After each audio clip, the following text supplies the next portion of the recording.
Toddy, Palmer-Tomkinson. American Dream, Doug Stanhope. And their team captain, Sean Locke. And facing them tonight, Sweden's greatest export, Ulrika Jonsson. Funny Boyo, Rhod Gilbert. And their team captain, Jason Manford. Now, welcome your host, Jimmy Carr.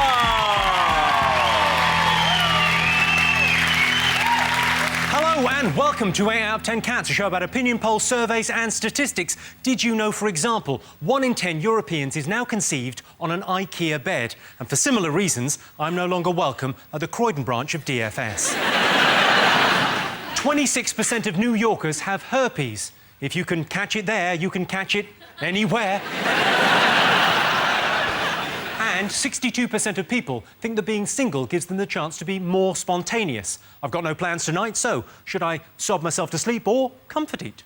Let's get started.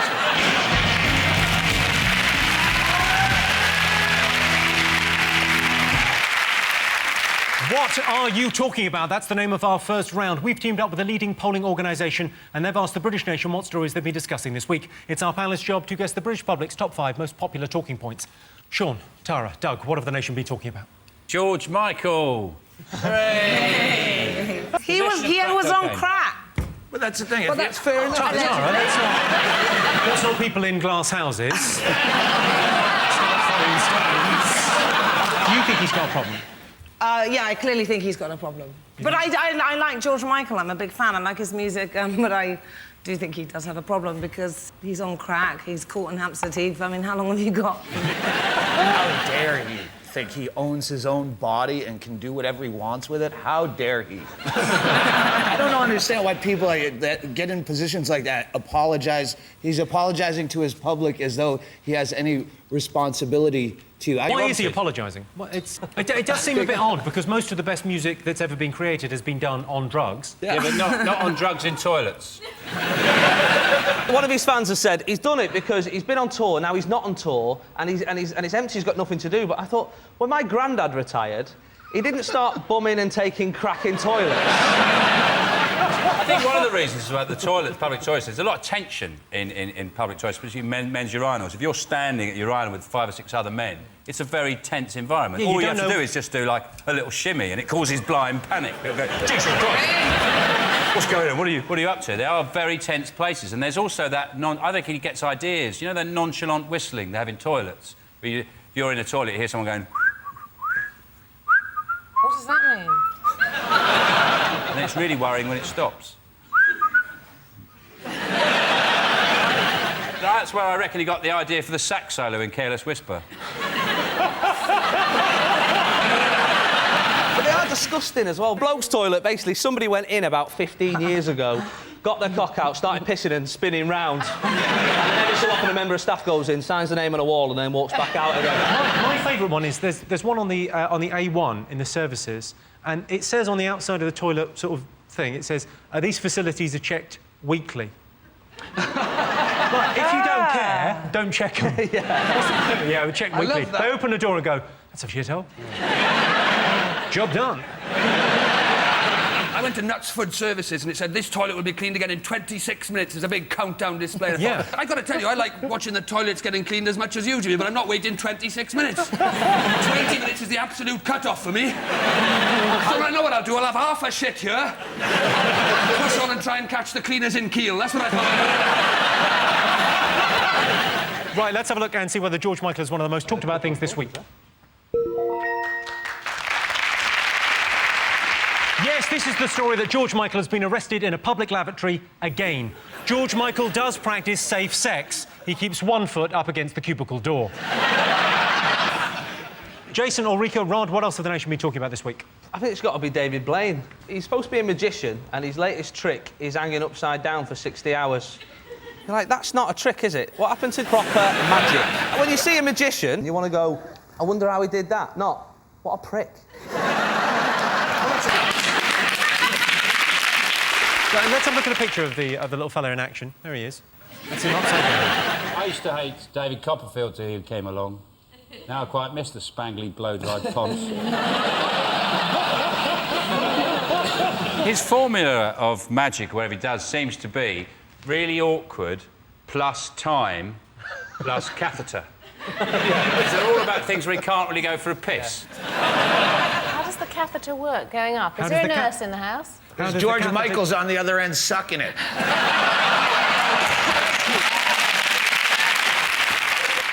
I met him once, actually. Oh, go on, what did you think? Yeah, and I really did believe he was magic in the beginning. And so then he said, can I take your number? And I went, well, that's fine. He goes, I'll remember it, just give it to me. And I went, 0783. He goes, can I just borrow a pen? So he clearly is not magic at all. But that's what's annoying about his endurance tricks. They've got progressively worse and less impressive. The first one was good when he stood up on... You know, so he's done that. He stood on a pole for a long time, right? He was in some ice, right? He was in some ice. That was pretty impressive. And then gradually, you know, now he's like, I'm hanging upside down for a couple of days and every so often going to have a bit of a rest. And I expect his next one's just going to be, for my next trick, I'm going to put some fruit pastels in my mouth and I'm not going to chew.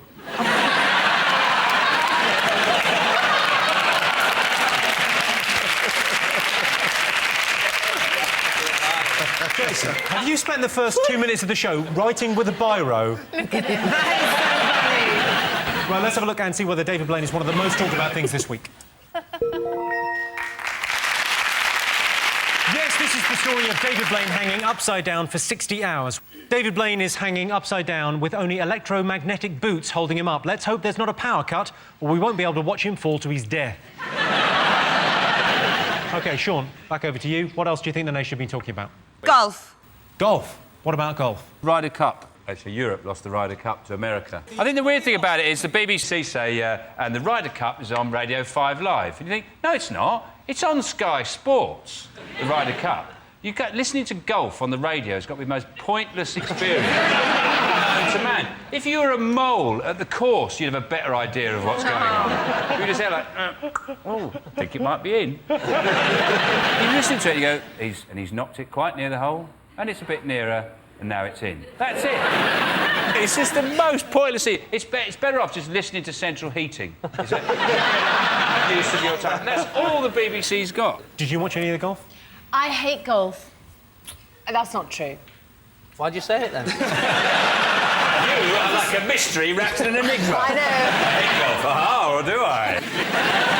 The big story in the Ryder Cup was Sandwich-gate. They called it Sandwich-gate, which was... Nick Faldo got in trouble because he was holding a piece of paper with all the names of the golfers on and how they were going to play and how they were going to line up against the Americans. And someone took a picture of it, and afterwards he went... no, that was the sandwich order. That was a sandwich order for dinner. That wasn't anything tactical. It was a sandwich order. Like, Nick Faldo, the millionaire golfer, is also doing the catering for the tour. You're halfway through, but... Nick, get us an ham and pickle. All right, mate. Have you ever played golf? I have tried to play golf. You've tried to play it? Yeah, but I always break windows because I practice at home and it always... You always break windows? Yeah, you should practice outside, I think, is one of the key things. No, I play outside, but it's Towards a big the house. You golf Jimmy. overhand? The next one's in Wales, isn't it? Next... Yes, it is, yeah. Ryder Cup. Newport. Newport. Yeah. Beautiful place. No.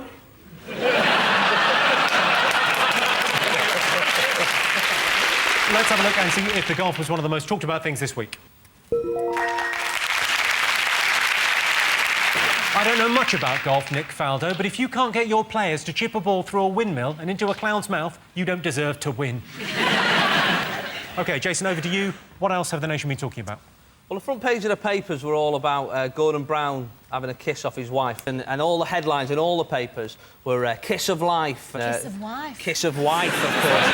And stand by your man, that was another headline. Apart from the Daily Star, which headline was Robbie Williams in gorilla suit. No, I thought it was quite interesting. It's incredibly well received, his speech today. And I thought there's a danger that Gordon Brown will think everything's going to be fine now, but I don't think that's the case. Because there's nothing that's going to save Gordon Brown. If he was assassinated, it wouldn't help him. It's kind of like... He could walk in with, like, Bin Laden on a lead, barking like a dog. Too late, mate. Too late. You haven't done enough. Ulrika, do you support Labour? Do you like Gordon Brown? He's like a bridesmaid who's really probably not meant to have ever been a bride. If you're watching Spinsters, hi! I did really quite fancy him when I met him. Like, you know, I did. Oh, he did literally. I thought we were going, oh. Yeah, but I did screw Svenja and Eriksson too, so that is slightly...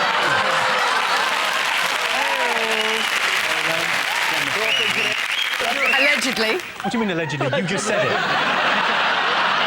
You can only really do that about other people.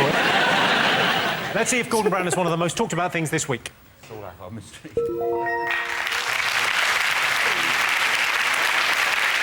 Yes, it was the Labour Party conference this week. To stabilise the economy, Brown promised tighter financial regulations, and so long as he manages to implement them, by April of last year, we'll all be fine. Ruth Kelly has resigned as Transport Secretary in order to spend more time with her family. It's bad news for Gordon Brown and terrible news for her family. OK, fingers on buzzers. One more thing to get. What else has the nation been talking about? Is it this thing about apparently 1 in £50 coins is a fake? And you can tell if they're frayed at the edges and it's not very good, you know, not very good quality. Spin. Not very good. Sorry, what are you doing there? Scratch Very good cards? quality. I'm not from the north, so I don't do the scratch cards. Yes, you are. They said you can tell that these pound coins are false is because you can test them in vending machines, that reliable piece of equipment, a vending machine, right? And I thought, when I've done that, you have done that thing, haven't you, when you put £1 in for a can of Coke or something and it's come back out and you do, then the next bit you, like, give it a little, make it wet, like, lick it a little bit and then put it back in, see if that works. And then I always do this last one where I try and take the vending machine by surprise. I'm with you, Where I just sort of hold it there just for a second and then just sort of go, is that Johnny Depp? Vending machine. I can tell you that fake pound coins was not one of the most talked about things this week. But yes, this is the story that there are 30 million fake £1 coins in circulation. You can tell they're fake because if you look really closely, the Queen is Helen Mirren. One more thing to get things on buzzers. Stonehenge? Stonehenge. Tara, I don't want to be niggly about the rules, but if someone else says it first, and then you say it directly afterwards... You said it, Tara, though, like it was a trigger word for an assassin. So, Ulrika. They've been spending a long time trying to decipher what actually went on at Stonehenge, and it turns out that it was a place of healing, potentially. It's a bit like a sort of A&E department. You're right, they said it was a hospital because a lot of the people that they found buried there had died from things like illness. I want to hear what Tara's got to say, because you did say Stonehenge with such gusto. I live near Stonehenge. Yeah, it is a place of well-being. Quick split, sunset. I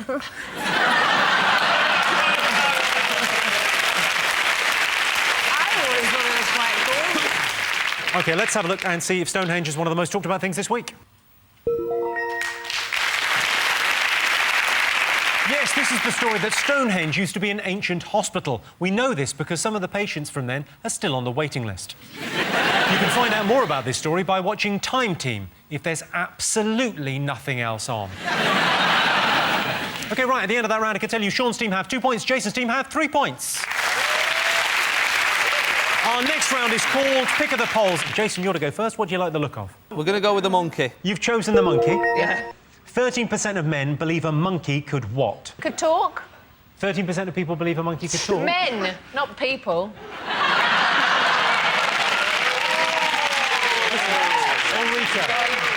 Ulrika, we've all been hurt. You've got to move on. Let it go, let it go. Is it carry a piano upstairs? Could work. It's kind of to do with work. Could be a boss. That's exactly right. You got it exactly right there. 30% of men believe a monkey could do their boss's job. Exactly right. Yes, 13% of men believe a monkey could do their boss's job. I prefer to see monkeys in their natural environment, cowering in metal crates, smoking B&H, with electrodes hanging out of their freshly shampooed eyes. I've just spotted a wizard up there. Hello, wizard. Sorry, we asked a question about Stonehenge and we really should have deferred to you. I love the Harry Potter films. Well done. OK, Tara, Sean, Doug, what do you like the look of? Yeah, that one I should hammer all day. He wants to hammer Sarah Palin all day long. Do you? No, not in that way. I think she's gross. But you want to go... When they say that she's like really hot, and then you go, on what planet is she hot?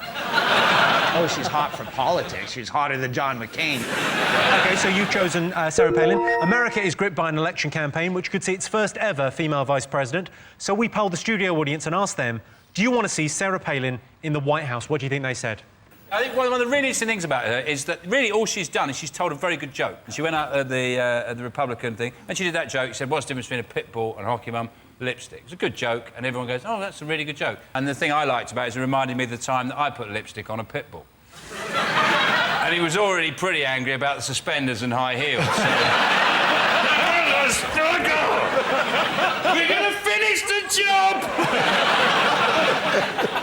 So you're not a fan? Obviously not a fan at all. You're disgusted. No, I'm not a fan. I think it's a cheap, transparent ploy to get women to vote for her, and I think the scary part is it could work. It's working. 'Cause women build their lives on cheap, transparent ploys like romance and all these things. I love the way you had them all on your side, then you just went, fuck off! Let's get a guess over here. We asked our studio audience, do you want to see Sarah Palin in the White House? What do you think? This audience, no way. I can tell you you're absolutely right. The answer is no. 72% of our audience do not want to see Sarah Palin in the White House. This week, Sarah Palin was introduced to 8 world leaders in 48 hours. It was considered a success by the Republican Party because she only shot 2 of them. Sarah Palin brings beauty, enthusiasm and charm to a job that requires experience, integrity and common sense. So at the end of that round, Sean, Tara and Doug have 3 points, Jason, Ulrika and Rhod have 4 points. The next round is Believe It or Not. In this round, I give the panellists a simple statement, and all they have to do is decide whether they think it's true or false. Here's a little clip to illustrate the statistic. The city of Lincoln plays host to the Miss YTV contest 1980. One of the 15 lovely passengers is on her way to fame and fortune aboard this vintage fire engine. It's a perfect setting to find the girl nearest to perfection. The first prize is £500, a week's tour of Holland, and a year's contract to travel representing YTV at exciting events during the next 12 months. Hello, Christine. Come and join me. Christine, you're a restaurant manageress. That's correct, yeah. Could you tell me how many staff you look after? There's about 14 in all. Any males? Oh, yes, there's about 4 or 5. There's some gays as well. Are there really? Do you have any problems with supervising males? No, actually, because you find that they sort of share the same interests as yourself with being gay themselves. Good luck with the competition, Christine, and thank you for joining me. Thank you very much. Like Whitney said, they're looking for the woman closest to perfection. They've sort of ruled out perfection, haven't they? They also drove her in on a vintage fire engine. I mean, it was pretty crazy generally. 69% of people prefer brains to beauty. True or false? Can't we have a little bit of each? If it's a choice of extremes, would you have somebody really beautiful, though, if they literally didn't have a brain at all, if they were incapable of any human activity? That's the only chance of me getting somebody like that, to be fair. And also one of those things, I've never heard any of my mates go, "Wow, you should have seen this girl last night. Well clever." What would you go for, brains or beauty? I always go for brains. No. Well, you like tactics, don't you? Very defensive tactics, I might add. Lacks ability to use the wing-backs, that's what you go for. Someone who doesn't really use the wingers and bring the play forward. Doesn't connect the midfield to the attacker. It should never have taken Theo Walcott. That was a disgrace. So you would go for... I go for neither. I like thick, ugly women.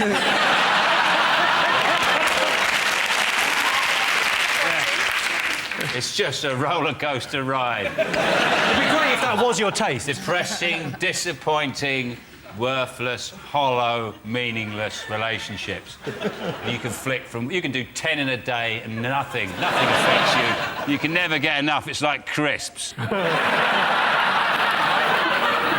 Tara, you went out with James Blunt. What were you going for, brains or beauty or...? Size. You're looking for a massive twat. So, 69% of people prefer brains to beauty. What do you think, Sean? False. I think it's true. I think it's I've been true. overruled. You think it's... OK, so your team thinks it's true? Yeah. OK, so you're going true. What are you guys going for? I'm going to go false, then. So you're going false? Well, I can tell you the answer is true. Yay! 69% of people do prefer brains to beauty. The thing is, when you strip away the sexy clothes, the makeup and the French cut panties, what are you left with? An erection. So at the end of that round, it's 4 points for Sean's team and 4 points for Jason's team. It is neck and neck as we go into our final round, which is, and the winner is, OK, Britain's least popular present. I bought my husband a Jimmy Carr live DVD. You bought your husband a Jimmy Carr live DVD. Thank you very much for the money. And he bought me one as well. He bought you one? Yeah. What? So you the bought two each of other? us. I know, isn't that weird? Jimmy, the question was least popular present. It was really unpopular. Can't believe my luck. What's the worst thing you've ever been given? My birthday's the day before Christmas, and my brother gave me a pack of 3 blank cassettes, one for my birthday and the other 2 for Christmas. A pack of 3 blank cassettes? Yeah. Here, you like music, put some on this. What about one of those adopt a donkey gifts that people do? It's just really annoying. They give it to a village in Peru. Yeah, exactly. And you think, I'd really like a donkey. I've got one. You can have one. I'll give it to you for Christmas, I Really? promise. I really will. Wow. I had, Yeah, I've got 2. Where have you got your donkeys? At home. I promise you, you're going to get it. Do I get a donkey outside my house, or I've still got If this you want him, notion yeah. of a donkey somewhere? This these- might be. They might have shot Yeah. it years ago. If you sponsor a child or a donkey or anything like that, get them to hold up a paper, today's paper with it. Yeah, like a yeah. hostage situation. Yeah, I'm going to give it. He's called Charlie. He's called Charlie. He's literally a drugs mule. Yeah. I'm going to leave show business. I'm going to do I'm going to donkey give rides. it to you. probably not the least popular, but it's the worst thing or the most confusing thing I've had. My mother bought me a torch with the power of 1,000,000 candles. Have you seen those? Because I've got no notion of how bright 1,000,000 candles is. Have you? I don't think in candles, to be honest. 100,000's got to be enough for any domestic situation, hasn't it? 1,000,000 candles for $3.99. That's gotta be value, isn't it? That's going to spell the end of the single candle, isn't it? That's for a start. Tesco's do them in packs of 5 for $1.99. You're saving nearly 400 grand there, aren't you? OK, Britain's least popular present. I'll tell you, it's meant to be kind of a sensual thing. Chlamydia. Is it those bath bombs? I'll give you that, yeah, near enough. That's a great answer. Bubbles. Really? Yeah. Yes, Britain's least popular present is bubble bath. Well, if they're not grateful for their bubble bath, why not throw in a toaster? OK, next question. Top way to annoy people on public transport. I think it's voting for Boris Jonsson is the best way to annoy people on public transport. him. Oh, what a surprise. He looks like somewhere on his body there's a zip. And if you unzip it, you can just get in him and pretend to be him for a few hours. Is it hanging upside down in electromagnet boots? Is it talking in the quiet carriage? I had a woman, it wasn't in the quiet carriage, it was in the regular carriage, and I got a phone call. And I did that thing if, you know, you take a phone call like you take it on the train. So you take it a little bit quietly and quickly. You kind of go, yeah, no, fine, yeah, OK. And she said, in the middle of my phone call, she went, I didn't buy a ticket to listen to your phone call. And I went, it's one of the bravest things I've ever done. I went, I just have to hold for a second because a woman needs to mind her business. Did you do that? I'm quite street. Watch yourself. Actual music, like really tinny, shitty music out the back. Maybe wearing... That's really annoying. That is the correct answer, yeah. Yes, the top way to annoy people on public transport is playing very loud music. I hate hearing that annoying tick, tick, tick from someone's rucksack. Well, that sound tells me it's the end of the round and the end of the show, which means the final scores are Sean, Tara and Doug have 4 points, but Jason, Ulrika and Rhod are the winners with 6 points. Thanks to all our panellists, our wonderful studio audience, and to all of you for watching at home. That's it from us. Good night.